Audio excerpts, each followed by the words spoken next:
श्री शिवाय नमस्तुभ्यम। हम सबको पता है कि आज है 12 दिसंबर यानी कि शुक्रवार की 9वीं तिथि। बहुत सारे लोग आज के इस दिन को अष्टमी तिथि के तौर पे भी ले रहे हैं, लेकिन मैं आपको बताना चाहता हूं कि उदया तिथि के हिसाब से आज है शुक्रवार की 9वीं तिथि और ये इस वर्ष की आखिरी शुक्रवार की 9वीं है। अब शुक्रवार की 9वीं इस वर्ष 2025 में नहीं आने वाली, ठीक है ना। तो अगर आपको अपनी फैमिली में, परिवार में एक चमत्कार होने देखना है कि हमारे परिवार में किसी भी प्रकार से कैसे भी कोई संकट, परेशानी, समस्या ना आए, तो हम सभी को इस उपाय को जरूर करना चाहिए, ठीक है ना। सबसे पहले वीडियो के स्टार्टिंग में आपको समझाना चाहता हूं कि इस पूरी वीडियो में हम लोग 4 महा उपाय की बातें करेंगे और तीसरा उपाय हर व्यक्ति को जरूर करना है। पहला नहीं करो, दूसरा नहीं करो, बट तीसरा जो उपाय है ना, प्लीज आप सभी से रिक्वेस्ट है, जरूर करिएगा, ठीक है ना। आगे बढ़ते हैं सबसे पहले उपाय की तरफ, जो कि हमें करना है बेलपत्र के साथ में। अच्छा एक बात बताओ, जो पहला उपाय मैं बताने जा रहा हूँ स्पेशली किसके लिए है? पैसा। कोई कितना भी कहे कि नहीं हमारे लिए पैसा नहीं है, हमारे लिए नहीं, बस वो समझ लो झूठ बोल रहा है। सभी के लिए पैसा इंपॉर्टेंट होता है, घर चलाने के लिए, परिवार के लिए, घर में खुशियां लाने के लिए, बच्चों को पढ़ाने के लिए, घूमने के लिए, विदेश में जाने के लिए, फ्लाइट में घूमने के लिए, ट्रेन में घूमने के लिए क्या चाहिए? पैसा चाहिए, ठीक। तो अगर आपके घर में पैसे नहीं टिकते तो इस उपाय को करिएगा।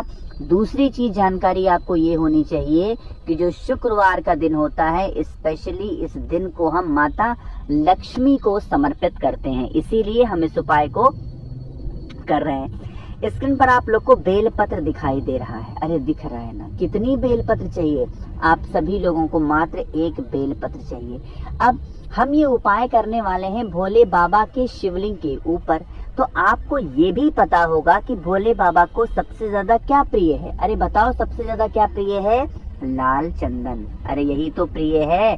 तो आपके पास में होना चाहिए लाल चंदन, और इन तीनों पत्तियों पर आपको अच्छे तरीके से लाल चंदन को लगाना है। लगाने की विधि क्या है और क्या मंत्र बोलना है ये भी समझ लो। जब आप बेल पत्र के बड़े वाले पत्ते पे, बेल पत्र के दोनों छोटे वाले पत्तों पर आप लगाओगे लाल चंदन की बिंदी, एक मंत्र है माँ लक्ष्मी का जो हम सभी को स्मरण करना चाहिए, और वो मंत्र है ओम श्रीम नमः। रिपीट कर रहा हूं, क्या बोलोगे? ओम श्रीम नमः। यही मंत्र बोल करके बेल पत्र के तीनों पत्तों पे अच्छे तरीके से क्या लगा दोगे? आपको लगाना है लाल चंदन। लाल चंदन लगा हुआ यह बेल पत्र उठाएंगे, तांबे के पात्र में जल को भरेंगे और पहुंच जाएंगे सीधा देवाधिदेव महादेव के शिवलिंग के पास में। जब कभी भी हम कोई सा भी उपाय करते हैं, हम जल बाद में चढ़ाते हैं, बट इस स्पेशल से उपाय पे, स्पेशल से दिन पे सबसे पहला काम करना है, आपको 1 लोटा जल पहुंचते ही समर्पित करना है। और जब समर्पित करोगे, यहाँ श्री शिवाय नमस्तुभ्यम का जप आपकी जिह्वा पे जरूर होना चाहिए। ये तो बात हो गई पहली। दूसरी बात कौन सी है? जो बेलपत्र मैंने आपको दिखाया है, अब उस बेलपत्र को कहाँ पर चढ़ाओगे?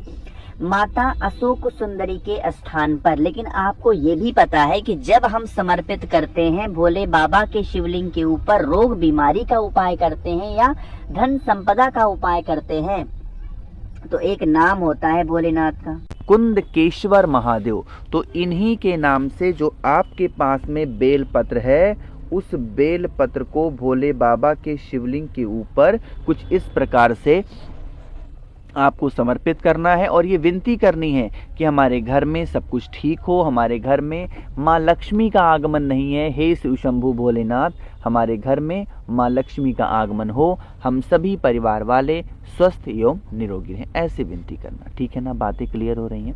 चलो अब यहाँ पर आगे बढ़ते हैं इस वीडियो के हम लोग अपने दूसरे उपाय की तरफ, जो कि हम सभी को किससे करना है?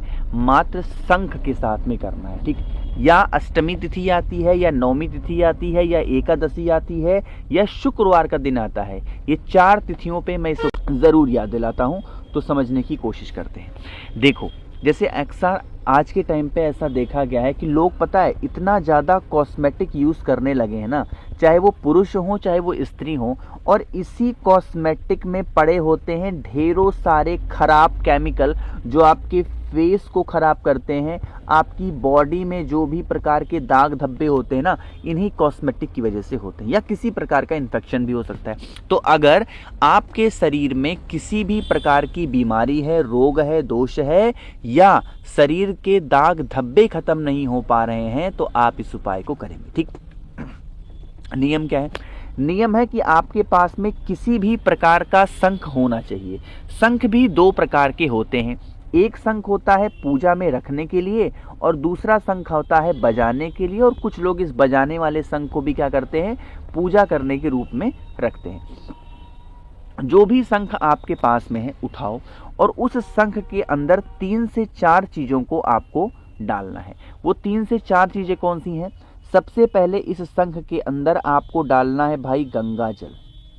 ठीक, दूसरा आप लोगों को इस शंख के अंदर डालना है तुलसी माता के पत्ते।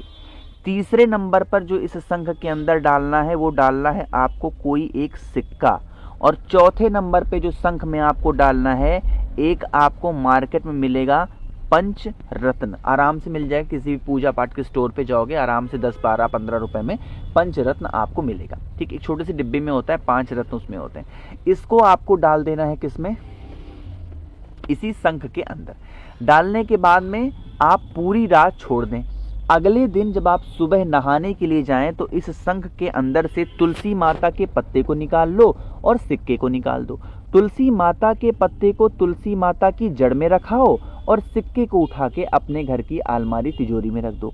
बाकी चीज़ों को, जो भी व्यक्ति घर में बीमार रहता है, परेशान रहता है, जब वो नहाने के लिए जाएगा तो उस जल को उस व्यक्ति के बाल्टी में डाल देने से, और वो इंसान स्नान कर लेता है, तो उसके शरीर के जो दाग धब्बे होंगे वो तो खत्म होंगे ही होंगे, साथ ही साथ जो भी रोग बीमारियां होंगी वो भी गायब ज़रूर हो जाएंगी। ठीक है ना? आगे बढ़ते हैं इस वीडियो के तीसरे उपाय की तरफ, जो कि मैंने स्टार्टिंग में आपसे कहा था। इस उपाय को हर इंसान को करना है। शुक्रवार का ये उपाय कैसे करने हैं, कहाँ पे करने हैं, ज़रूर बातें करेंगे। सबसे पहले वीडियो को लाइक करिए, और जिसने अभी तक चैनल को सब्सक्राइब नहीं किया, मेरी आवाज़ आप पहली बार सुन रहे हो, चैनल को ज़रूर सब्सक्राइब करेंगे। ठीक है ना? चलो समझने की कोशिश करते हैं इस स्पेशल। अब देखो, समझना इस उपाय को। सबसे पहले बता दूं कि फ़ायदे क्या होंगे। फ़ायदे ये होंगे कि कष्ट किसी भी रूप में आपके घर में है, चाहे वो लड़ाई झगड़े के रूप में है, चाहे वो बीमारी के रूप में है, चाहे पैसे के लिए है, चाहे कैसे भी करके है ना, तो आज इस शुक्रवार के दिन आप इस उपाय को निश्चित रूप से करिएगा। इसके लिए मात्र 2 चीज़ों की आवश्यकता पड़ेगी, है ना? एक तो आपको 5 दूर्वा चाहिए। अच्छा, दूर्वा में ध्यान रखना, अगर आपको सफ़ेद दूर्वा आज के दिन मिल जाती है ना, तब तो बहुत अच्छी बात है। और अगर नहीं मिलती सफ़ेद दूर्वा, तो आप नॉर्मल सा जो आप इस्तेमाल करते हो हरा वाला, वो भी इस्तेमाल कर सकते हो। ठीक है ना? इतना हो गया। फिर आपको ज़रूरत पड़ने वाली है चावल के दाने की। चावल का दाना कहीं से खंडित ना हो, 7 चावल के दाने, यानी 5 दूर्वा और 7 चावल के दाने। टोटल कितने सामान हो गए? 12 सामान आपको लेने होंगे। ठीक, लेने के बाद में अब आपको तांबे का पात्र लेना है, इसके अंदर जल भरना है, और जल के अंदर गंगा जल डाल करके जो दूर्वा 5 लिया है कलश के अंदर, उसी जल के अंदर डिप कर देंगे। ठीक है ना? कलश को उठाएंगे और पहुंचेंगे देवाधिदेव महादेव के शिवलिंग के पास में। मैंने आपको एक बार नहीं कई बार बताया है कि जब कभी भी बारी भोले बाबा के शिवलिंग की हो, माता अशोक सुंदरी का स्थान नहीं भूलना है ना? तो उसके लिए आपको किस चीज़ की ज़रूरत पड़ने वाली है? जो माता अशोक सुंदरी का स्थान है वहाँ पर आपको चावल के 7 दाने को रखना है। रिपीट कर रहा हूँ, क्या रखना है? चावल के 7 दाने को। और जो दूर्वा लगा हुआ जल है उसे अपनी तरफ करते हुए आपको भोलेनाथ के शिवलिंग के ऊपर समर्पित करना है। जो कलश आप समर्पित कर रहे होगे, कलश का जल, उसका मुख आपकी तरफ होना चाहिए, और फिर आपको चढ़ा देना है। इससे जैसा भी कष्ट होगा, जैसे भी परेशानी होगी, दुविधा होगी, तकलीफें होंगी, वो आपके घर परिवार से दूर होंगी। आगे बढ़ते हैं सबसे आखिरी अपने चौथे उपाय की तरफ, और ये उपाय हम लोग करने वाले हैं लड़ाई झगड़े के लिए। कि जैसे आज के टाइम पे तो हर इंसान को गुस्सा बहुत आता है ना, कि भैया हमारे घर के हस्बैंड है, भाई है मेरा, बहन है, वाइफ है ना, बहुत ज़्यादा गुस्सा आ रहा है। तो आप क्या करेंगे, रोली जानते हो, रोली, या कह सकते हो रोली कुमकुम। आपको रोली मिल जाए, आपको कुमकुम मिल जाए, उसको लेना और उसको लेकर के वट पेड़ के नीचे जाना। कहाँ पर? वट पेड़ के नीचे। क्या करना है आपको, देखो जो आपके पास में जो रोली है या कुमकुम है ना, उसको क्या करना है, वट पेड़ के नीचे लेकर के जाना और आपको 5 स्थान पर वटकेश्वर महादेव के नाम से बिंदी को लगा देना। उस व्यक्ति का नाम और गोत्र भी बोल देना जो इंसान घर में लड़ाइयाँ करता है। ये इतना स्पेशल उपाय है। अगर आपके घर में कोई भी इंसान ऐसा है जिसको क्लेश करने की हैबिट है, आदत है, तो आप इस उपाय को निश्चित तौर पे करके देखिएगा, ठीक है ना। नाम क्या लेंगे? वटकेश्वर महादेव। कोशिश की है अच्छा समझाने की, कोई चीज़ें समझ में ना आई हो नीचे कमेंट सेक्शन में पूछिएगा, मैं पूरी कोशिश करूंगा रिप्लाई करने की। मेरे जितने भाई बहन आवाज़ आज पहली बार सुन रहे हैं, चैनल को ज़रूर सब्सक्राइब करेंगे और वीडियो को लाइक तो सभी को करना है। श्री शिवाय नमस्तुभ्यं।